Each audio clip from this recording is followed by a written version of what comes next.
Assalamualaikum warahmatullahi wabarakatuh. Perkenalkan, nama saya Lastaria. Saya dosen di program studi Pendidikan Guru Madrasah Ibtidaiyah Universitas Muhammadiyah Palangkaraya. Spesialisasi keilmuan saya mengajarkan mata kuliah Bahasa Indonesia sebagai mata kuliah wajib di Universitas Muhammadiyah Palangkaraya dan mengajarkan Bahasa Indonesia pada seluruh program studi, khususnya pada program studi diploma dan program studi sarjana. Pada kesempatan kali ini, saya akan menyampaikan deskripsi singkat tentang proses pembelajaran yang biasa saya lakukan pada saat mengajarkan mata kuliah Bahasa Indonesia dengan menggunakan 3 bagian, DIE, Delivery, Interaction, dan Assessment.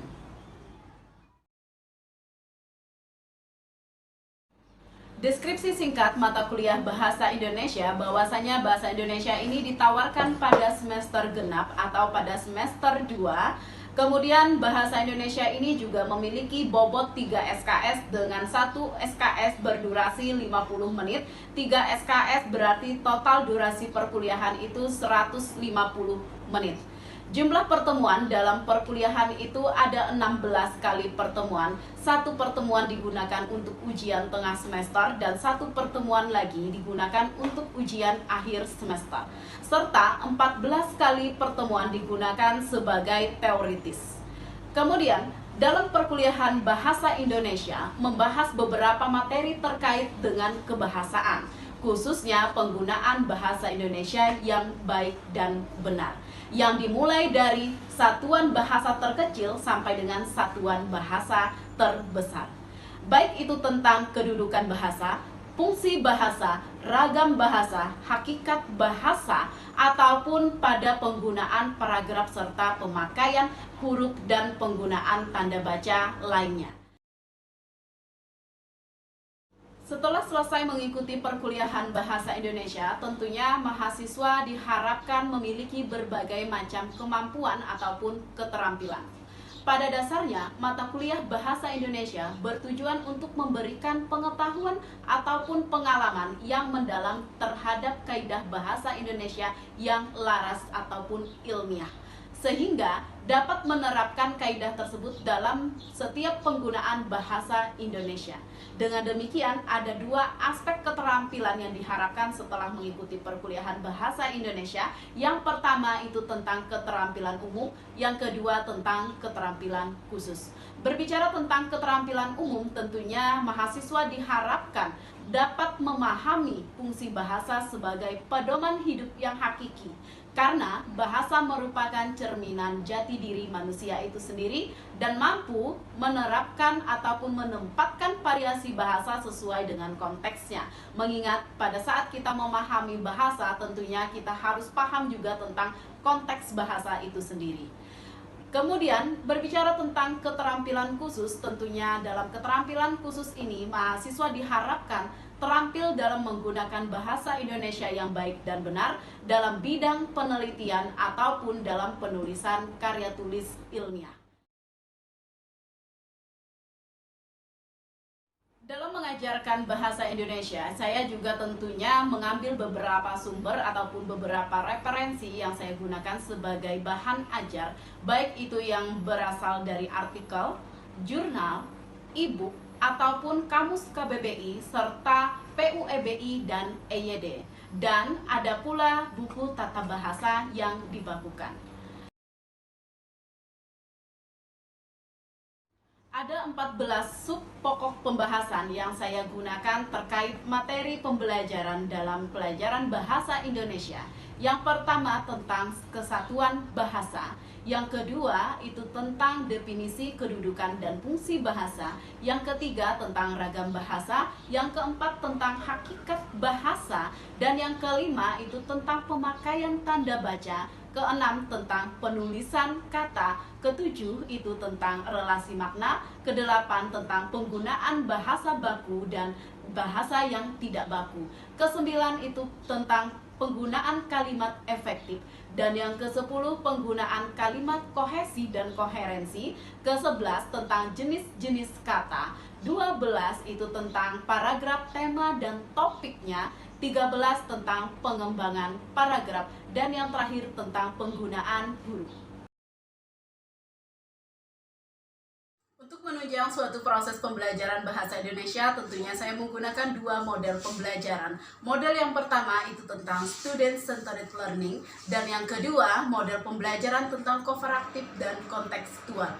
Dalam model pembelajaran SCL, itu terkait tentang suatu model yang menerapkan atau menempatkan mahasiswa serta peserta didik sebagai pusat dari proses belajar mengajar itu sendiri, sehingga akan memperoleh atau mampu mengembangkan minat, motivasi, serta kemampuan inovatif pada diri mahasiswa. Yang pastinya mahasiswa dapat memiliki rasa tanggung jawab terhadap proses belajar mengajar itu sendiri. Metode pembelajaran yang biasa saya gunakan dalam mengajarkan bahasa Indonesia ada 4 metode. Yang pertama itu adalah metode ceramah, kemudian metode diskusi, kemudian metode demonstrasi, serta metode penugasan. Nah, tentunya dalam menggunakan metode ceramah ini digunakan untuk memberikan pemahaman yang lebih dalam kepada mahasiswa terkait materi yang saya sampaikan. Selain itu, dalam penggunaan metode diskusi tentunya diharapkan agar mahasiswa lebih terampil dalam berkomunikasi. Selain itu, dalam kegiatan pembelajaran bahasa Indonesia juga diperlukan menggunakan metode demonstrasi untuk mahasiswa memperagakan beberapa materi terkait dalam perkuliahan bahasa Indonesia itu sendiri, serta menggunakan metode penugasan baik secara individu ataupun secara kelompok.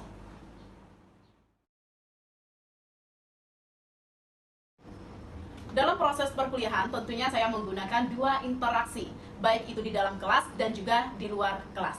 Terkait interaksi di dalam kelas, saya tidak hanya menggunakan interaksi satu arah, tetapi multi arah. Hal ini tentunya bertujuan agar mahasiswa bisa bertanya kepada saya bertanya kepada mahasiswa, dan juga mahasiswa dapat bertanya kepada mahasiswa lainnya. Tentunya di sini untuk menciptakan saling berbagi dan saling sharing tentang ilmu pengetahuan. Selain itu, interaksi yang saya gunakan di luar kelas itu tentunya bertujuan untuk memahami bagaimana karakteristik mahasiswa dan juga untuk memberikan solusi penyelesaian masalah saat mahasiswa menghadapi suatu masalah.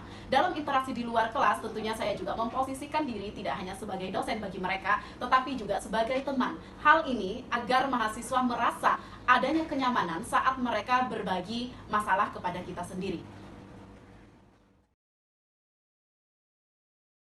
Sistem asesmen ataupun sistem penilaian yang saya gunakan untuk mengevaluasi hasil akhir belajar mahasiswa tentunya menggunakan sistem formatif dan juga tes sumatif.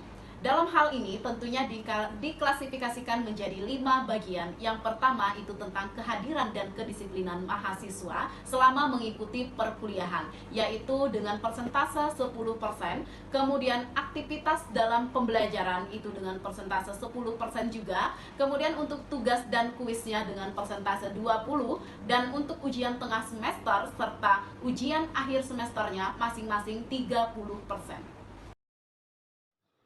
Untuk lebih jelas terkait proses pembelajaran yang biasa saya lakukan pada saat mengajarkan bahasa Indonesia di dalam kelas, berikut ini akan saya tampilkan cuplikan proses pembelajaran secara luring.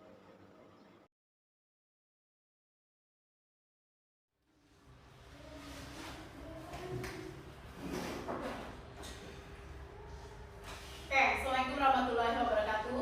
Waalaikumsalam warahmatullahi wabarakatuh. Selamat pagi. Pagi. Masih semangat? Masih. Luar biasa ya, masih semangat. Baik, terima kasih sudah berhadir tepat waktu sesuai dengan jam perkuliahan. Sekarang aku tanya dulu, sudah hadir semuanya belum? Sudah ya? Lengkap ya? 1, 2, 3, 4, 5, 6, 7, 8. Oke, pas 8 orang jumlahnya. Baik, nah hari ini kita melanjutkan materi pada pertemuan minggu sebelumnya. Masih ingat minggu sebelumnya kita membahas tentang apa? Tentang kalimat efektif. Betul sekali.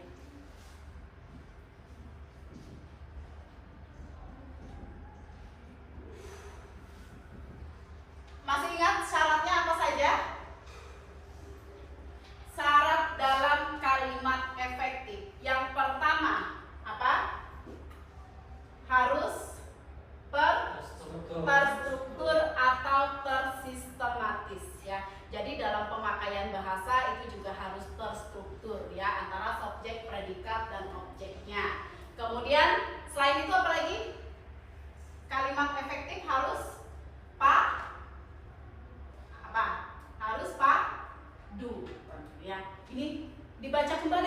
bukunya. Apa?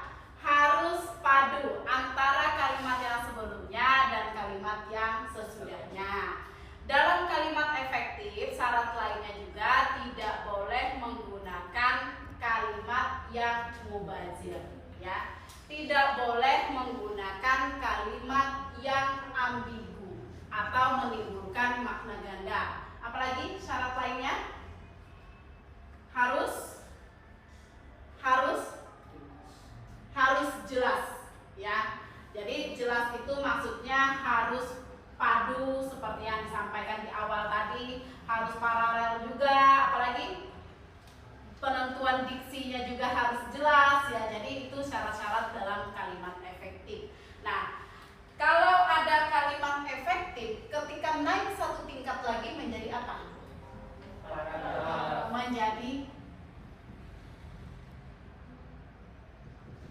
Menjadi paragraf, ya. Naik satu kelas lagi menjadi paragraf, ya. Di dalam paragraf ada kalimat, di dalam kalimat ada klausa, di dalam klausa ada prasa, ya. Jadi itu tingkat-tingkat dalam satuan bahasa, ya. Jadi hari ini kita membahas tentang paragraf, yang mana paragraf ini tentunya wajib dipahami oleh mahasiswa, dan mahasiswa juga dituntut mampu mengaplikasikan, ya, penggunaan paragraf yang baik dan benar, ya. Karena nanti kalian saat ini masih semester 2, di semester 7 nanti kalian harus menulis karya ilmiah. Artinya dalam penulisan karya ilmiah itu juga ada paragraf ataupun kalimat, ya. Oleh karena itu pembelajaran tentang paragraf ini wajib dikuasai dan dipahami oleh mahasiswa, ya. Salah satunya syarat paragraf yang baik harus berapa kalimat, gitu, ya. Oke, paham, ya? Kemudian syarat paragraf minimal berapa kalimat? Syarat paragraf yang baik minimal terdiri dari berapa kalimat? 5. Jawaban lain? 10. Ada lagi jawaban lain? Berapa kalimat di dalam paragraf? 8. Oke. Ada jawaban lain? 6. Ada lagi? Minimal berapa? 3. Oke. Jawaban yang bervariasi ada 3 kalimat, ada 5, ada 8, ada juga 6 kalimat, ya. Syarat paragraf yang baik minimal 3 kalimat, ya. Minimal 3 kalimat. Oke, kalian pada saat SMA mungkin sudah tidak asing lagi mendengar istilah paragraf, karena paragraf ini sudah diajarkan dari SMA, ya. Di dalam paragraf tentunya ada paragraf berdasarkan topik, ada paragraf berdasarkan fungsi, ada pula paragraf berdasarkan sifat, ya. Jadi ada 3 jenis paragraf, ya. Tetapi tentunya yang kita pahami terlebih dahulu itu adalah paragraf berdasarkan topik. Pernah dengar paragraf deduktif? Paragraf deduktif, induktif? Pernah? Oke. Ada paragraf deduktif, induktif, kemudian deduk dan induk, serta paragraf penuh dengan topik, ya. Di sini dapat kalian lihat di layarnya. Oke. Ya. Ada paragraf apa? Berdasarkan kalimat topiknya. Ada paragraf deduktif. Paragraf terdeduktif yang mana ide pokoknya terletak di awal kalimat, ya. Pernah dengar dengan istilah temukan ide pokok, gagasan pokok, pokok pikiran? Pernah? Kalimat utama pada saat SMA? Pernah, ya? Berapa menit untuk kalian menjawab satu soal? Berapa? Misalnya setengah paragraf atau satu paragraf atau setengah halaman nih soalnya, berapa menit waktu yang diperlukan untuk menjawabnya? 5 menit. Ada yang lebih lama? 3 menit. Berapa lagi? 2 menit. Ada yang lebih sebentar lagi? Ya? Berapa? 7 menit. Oke. Percaya ataupun tidak, ya, bahwasanya ada teknik cara ataupun cara untuk menemukan jawaban yang lebih cepat. Ya. Perhatikan, deduktif berarti ide pokoknya ada di awal kalimat. Contohnya seperti ini. Ini katakanlah sebuah kalimat. Satu kalimat tadi syaratnya minimal berapa? Minimal 3 kalimat. Ya. Ketika kita menemukan, tentukan ide pokok, gagasan pokok-pokok, pikiran pokok-pokoknya sama. Ya. Jadi tidak perlu dibaca kalimat yang bawah. Cukup dilihat kalimat yang pertama.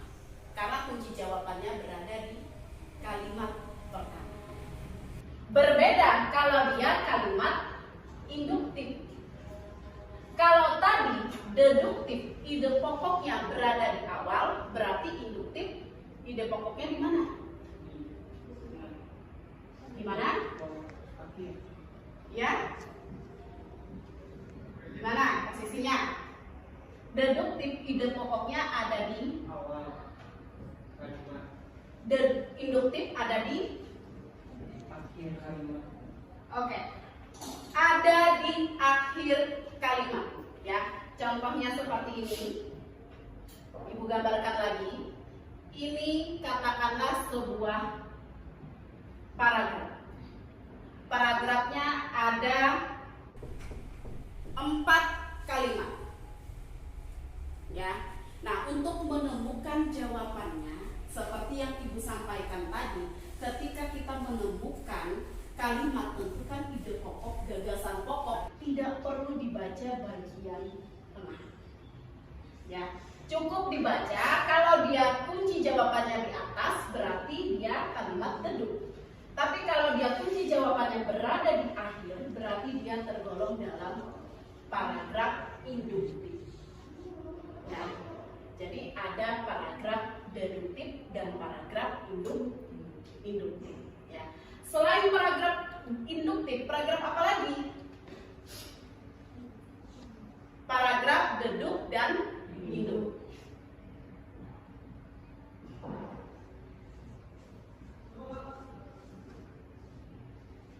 Apa yang dimaksud dengan paragraf deduktif dan induktif? Ada yang bisa jawab? Sahril? Apa yang dimaksud dengan deduk dan induk? Silakan. Kalau yang deduktif tadi di awal, terus yang induktif di akhir, jadi Deduk dan induk di awal dan akhir. ada di awal dan akhir. Jawaban yang tepat, ya. Kalau deduktif tadi kunci jawabannya ada di atas atau ide pokoknya berada di kalimat pertama, sedangkan induktif ide pokoknya berada di kalimat terakhir, ya. Deduk dan induk gabungan dari keduanya, ya. Intinya kunci jawabannya bisa jadi berada di awal, bisa jadi berada di akhir. Tetapi kunci dari jawaban deduk dan induk kalau dia berbicara tentang paragraf deduk dan induk itu berada di akhir. Di kalimat pertama itu hanya sebagai kalimat penegasan. Ya.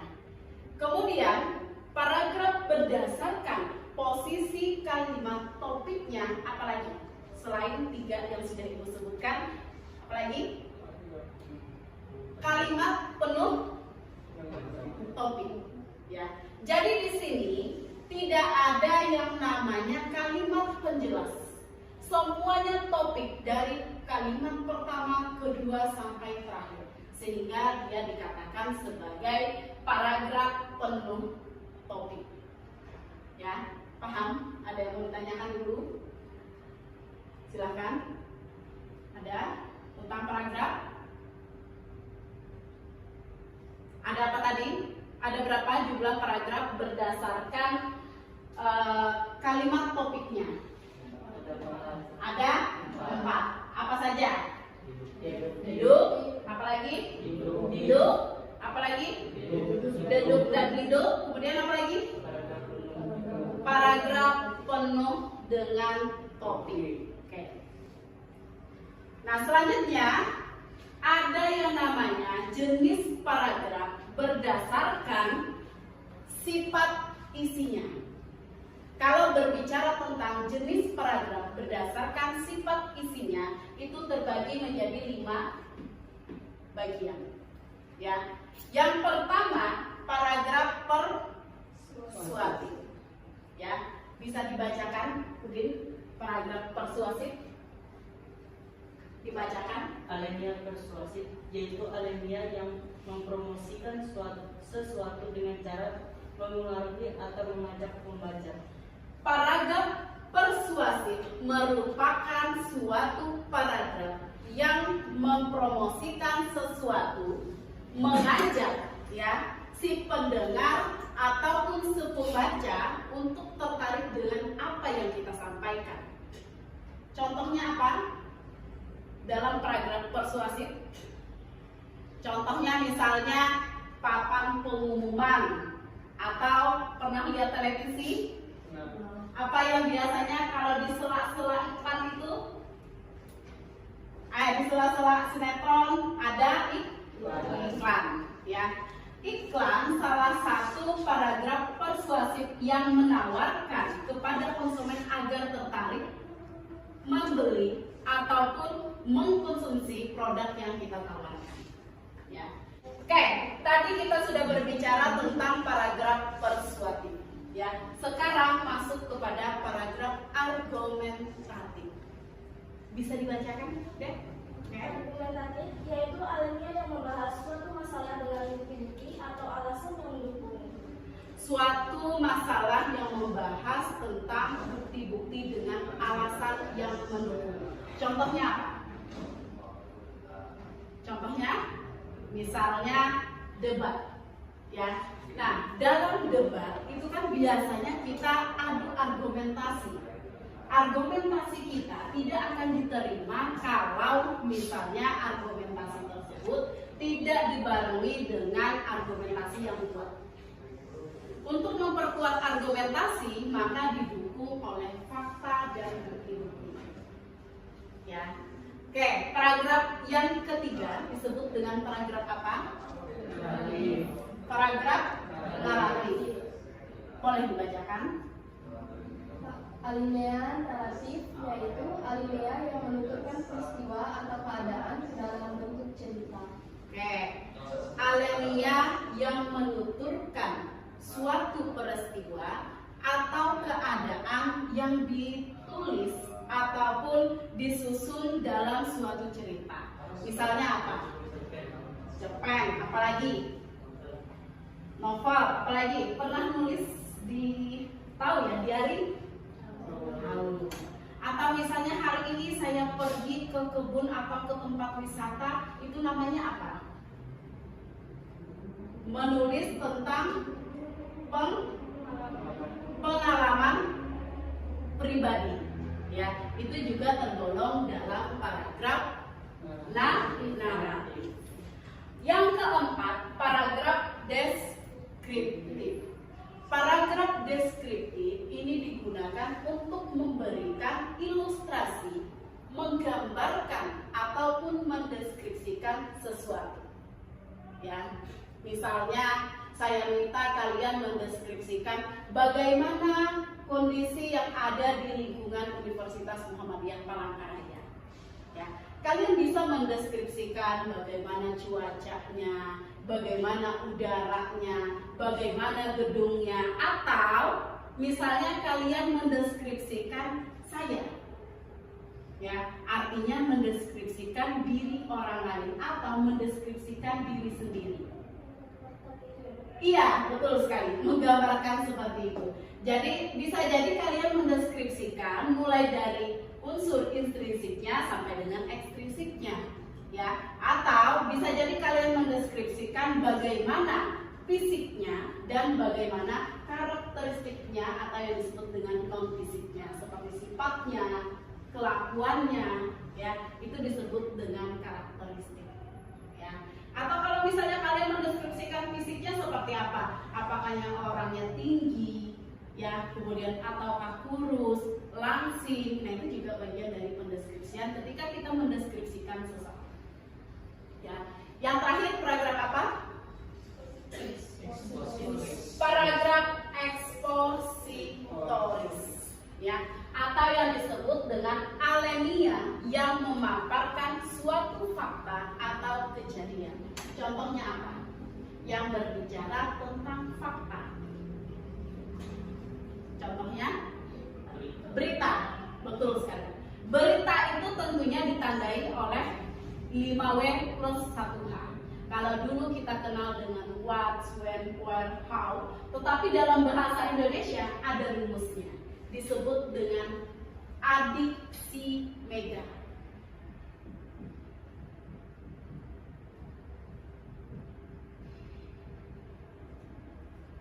A-nya apa? A. D-nya?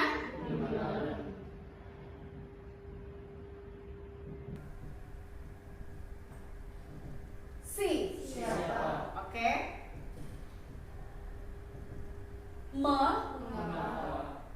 Tepat sekali. Ga. Bagaimana?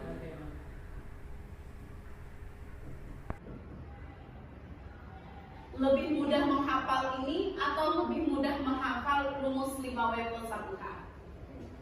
Lebih mudah yang ini ya. Karena untuk yang pandai berbahasa asing ya mudah, tidak masalah. Tapi untuk yang tidak mahir dalam berbahasa asing, mas itu artinya apa ya? Bingung kan? Ya.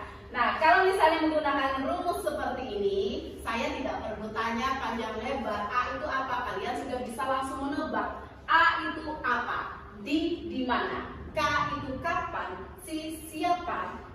Mengapa? Ga bagaimana? Ini salah satu hal-hal yang tertuang di dalam kalimat berita. Oke, di sini ada latihan. Silakan kalian buat suatu paragraf. Boleh kalian pilih paragraf persuasif, argumentatif, naratif, deskriptif ataupun ekspositori. Tetapi di sini temanya sudah ibu siapkan, ya. Temanya sudah ibu siapkan. Kalian kerjakan sekarang masing-masing individu, bukan per kelompok, ya. Oke, silakan dikerjakan. Waktu pengerjaannya cukup 15 menit, ya. 15 menit, silakan dikerjakan dari sekarang. Ya. Sudah ya. Nah, nanti akan ibu koreksi hasilnya minggu depan akan ibu bagikan kembali, ya. Baik, sebelum kita menutup perkuliahan pada hari ini, kita simpulkan dulu bersama-sama. Paragraf tadi dikatakan apa?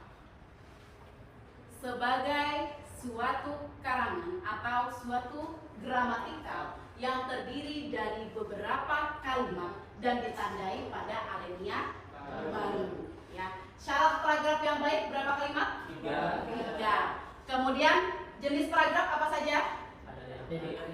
Ada paragraf berdasarkan topiknya, ada paragraf berdasarkan sifat isinya, ada paragraf berdasarkan fungsinya. E-book yang sudah ibu kirimkan dipelajari dulu, minggu depan akan kita bahas sama-sama. Jangan tidak dipelajari, ya, tapi harus dipelajari, ya. Baik, demikian yang bisa ibu sampaikan. Terima kasih sekali lagi. Ibu tutup. Billahi taufiq wal hidayah. Assalamualaikum warahmatullahi wabarakatuh. Waalaikumsalam warahmatullahi wabarakatuh. Demikian pemaparan yang dapat saya sampaikan. Sampai jumpa dan terima kasih. Assalamualaikum warahmatullahi wabarakatuh.